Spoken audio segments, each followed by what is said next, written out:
Hi, and welcome to another online learning opportunity provided by Alpha Phi Omega. The fraternity takes pride in offering real-time resources to serve active members, alumni, prospective members, and the communities that support them. This session will focus on virtual officer transitions and how your chapter can prepare incoming officers for the leadership journey that lies ahead. Now, let's get to it. When comparing virtual officer transition to in-person officer transition, you probably won't notice many differences. The biggest difference will simply be that you won't physically be in the same room as your fellow chapter leaders. Rather, you'll be in the same virtual room. To be well prepared for virtual officer transition, you will need the following. First and foremost, incoming and outgoing officers. Both are needed. That way, outgoing officers can share the information they've learned, and incoming officers can absorb that information. A computer, of course, and a reliable connection, since this is happening virtually, are two very, very important things. If you don't have a computer or laptop, use your mobile device as best you can. That could be an iPad, a cell phone, or other kind of tablet device. In this virtual world, you can make it work. Next are officer supplies and resources. That could be the binder or notebook that you're passing down as an outgoing officer to an incoming officer, or other materials that will be helpful for that person in their new position. A training plan of action is, of course, important so that all officers on the entire executive committee are on the same page and can navigate this transition seamlessly. Chapter advisors are great resources to start the conversation, promote discussion, and to be kind of the foundation or the equilibrium of all of the experiences that the incoming and outgoing officers have. Those advisors are great mentors and can help guide chapter leaders through this transition year after year. And last but not least, follow through is so terribly important here. Having a thorough and comprehensive officer transition sets incoming officers up for the most success. So following whatever your training plan of action is from start to finish will be very important. Like I said, most of this probably isn't out of the ordinary for your chapter. One thing I would like to point out with officer supplies and resources is if your chapter operates with only material items that are passed down during transition, it may be worthwhile to write up or make those physical resources digital prior to officer transitions. That way, the incoming officer can receive the necessary resources and can, of course, follow along as an outgoing officer shares the details of the position. We'll come back to what this could look like for your chapter in a few minutes. You may be wondering if what you need for a virtual transition isn't much different than an in-person transition. What new information is there? That's a great question. The difference really lies within how the chapter transitions. The duration of the meetings will likely change, and the chapter's approach to transitioning will also likely change. We're here to share how that could look like for your chapter. We're going to break this up by one-on-one meetings and group meetings. Beginning with one-on-one meetings, what are chapter officers trying to accomplish?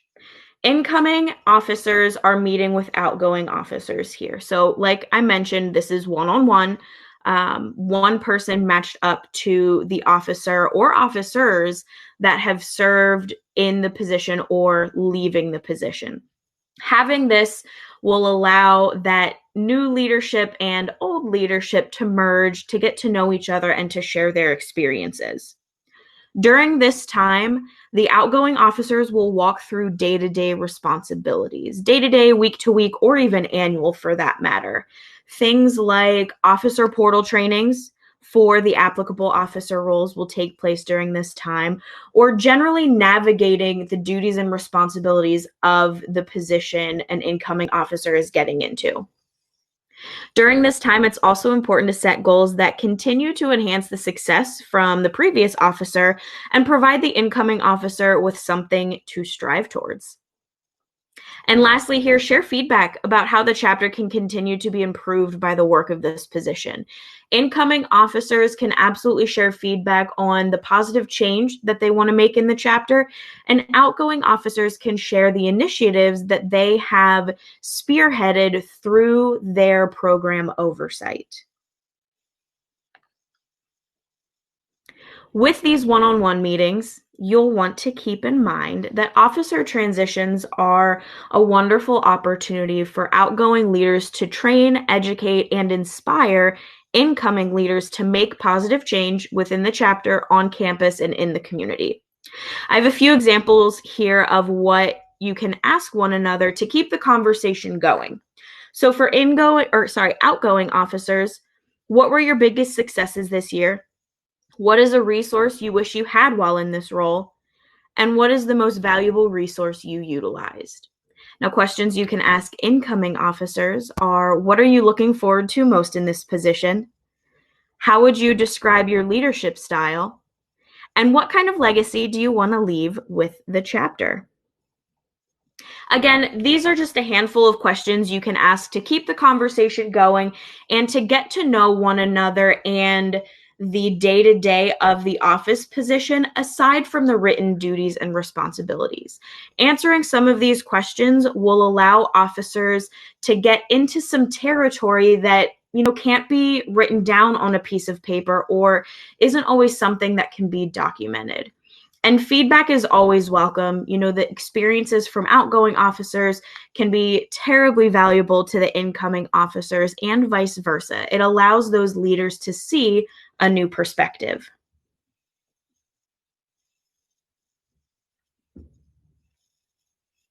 Okay, so what about group meetings? Well, group meetings are an opportunity for, again, those incoming and outgoing officers to meet along with the chapter's advisors. During these group meetings, the chapter can wrap up business items and allow incoming officers the chance to see how meetings are run or just how general duties play out together as an entire committee. Team building takes place during this time. Get to know one another as best as you can. The outgoing officers, again, can share their experiences with incoming officers, but at its core, this is an opportunity for chapter leaders to get to bond and to get to know one another as brothers more than they have before. Planning for the upcoming year will take place during this time. With outgoing officers present, the incoming officers have more insight for program management and development. They have a coach there that has lived the position and can provide some really tangible feedback for how they can move forward in their new leadership journey. Additionally, this is a formal passing of the torch, absolutely pun intended there, where the outgoing officer is handing down resources, knowledge, and other information for that incoming officer.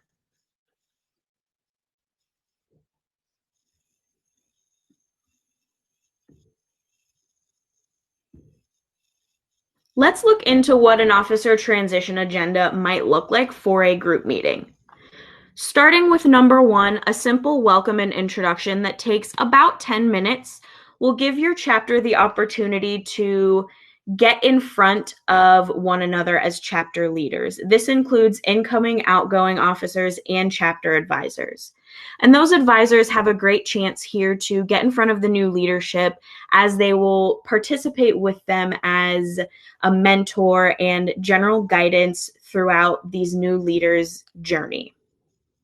Next is a board meeting, and the way that will go is just as it would for a typical executive committee meeting, taking care of chapter business, and that will take about 35 minutes, where you can have the discussions, talk about upcoming events or projects as you normally would during one of these meetings. Third, here we have about 20 minutes of team building, and that can take place in so many different ways virtually. That could be a discussion, that could be an online quiz where you're all sharing your leadership development styles or personality traits, whatever that looks like for your chapter to work best for your group dynamic. Fourth, here we have a recap on one-on-ones. So like I mentioned before, the one-on-one meetings are a time for officers in a smaller setting to sit down and talk about the day-to-day.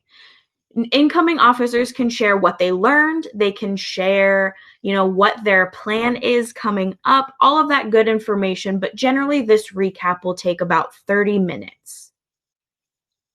Next, we have goal setting. And goal setting is going to be a combination of goals that may have been set during one-on-ones and goals that are going to be established as an entire executive committee. So what we encourage you all to do here is every member should come prepared with a personal goal, again, that may have been established in one-on-ones. But in addition to that, a goal for the executive committee to strive towards and a goal for the chapter to accomplish as a whole. Now, this might look like, say, 3 to 5 different goals that you all work together to generate and strive to complete as a unit. This is estimated to take about an hour of time, again, talking through those personal goals, and then as an entire executive committee and chapter, what does the future look like? Number 6 here is new e-board team building. And if you're doing all of these meetings in, say, one sitting or one day, this time is when outgoing officers can depart the meeting and allow the new executive committee to begin working on their team development. This is about 30 minutes to work together as new leaders and get to know one another as a unit and set the foundation for what your relationship looks like. Again, that can be through games, that can be through a personality style assessment, whatever you see fit for your chapter. Last here is the new planning session, new e-board planning session. Now, this is about an hour long where the new incoming officers are going to take a look at those goals that were established and create an action plan. And that action plan can be for the next term, or that can be for the next entire year. Again, whatever fits the needs of the chapter, but this is a time where the group will take actionable steps to put items on a calendar, to create a timeline, and to generate some fun projects for the chapter to develop down the road.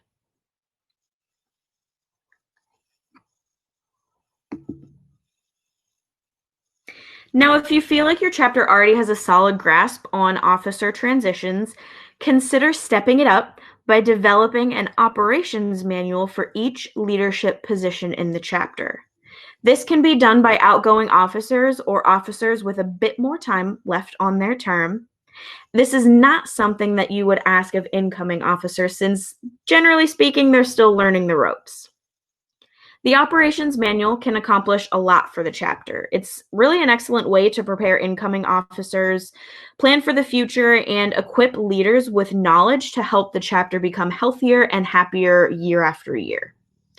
Let's dive a little deeper into what this manual could look like. We're talking about elaborating more on the supplies and resources. So what will outgoing officers be passing along to those incoming officers?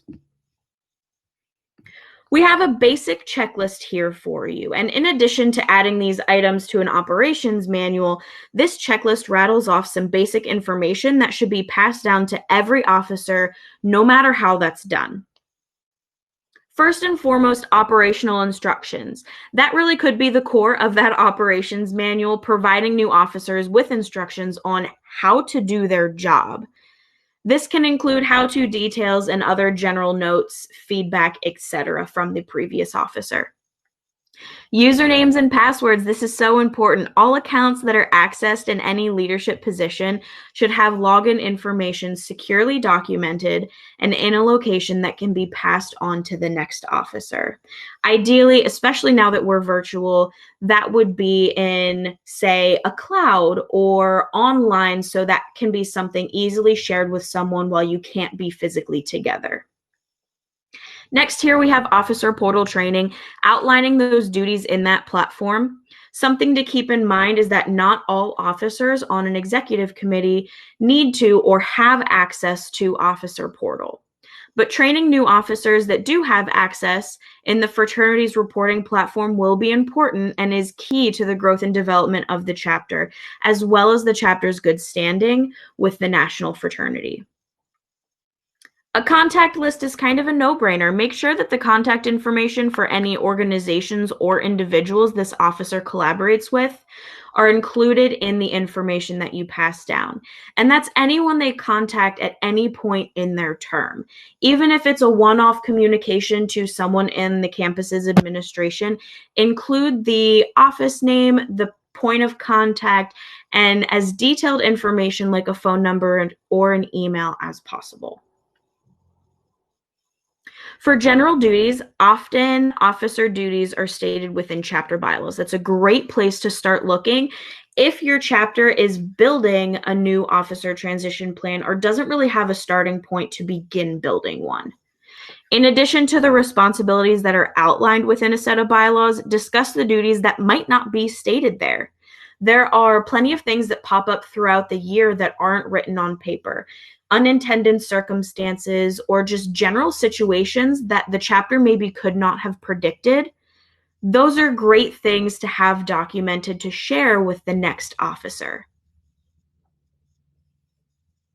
Last year, we have a timeline or calendar, and I had mentioned before that having a timeline is important, but providing this will help an incoming officer navigate timeframes for deadlines and projects, and for the most part will help them manage their time as best they can.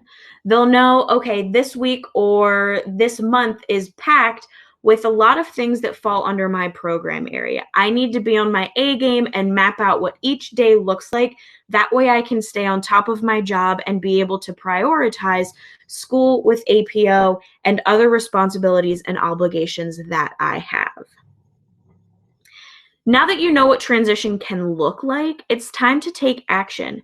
Go ahead and share this video with fellow officers and hold yourself accountable as a chapter leader to instill knowledge in the incoming officers and inspire them to make positive change on campus and in their community. If you or anyone in your chapter has questions about how to apply this information to officer transitions, please reach out to the chapter services team of the national office at chapter_services@apo.org for help. Thanks for tuning in. See you soon.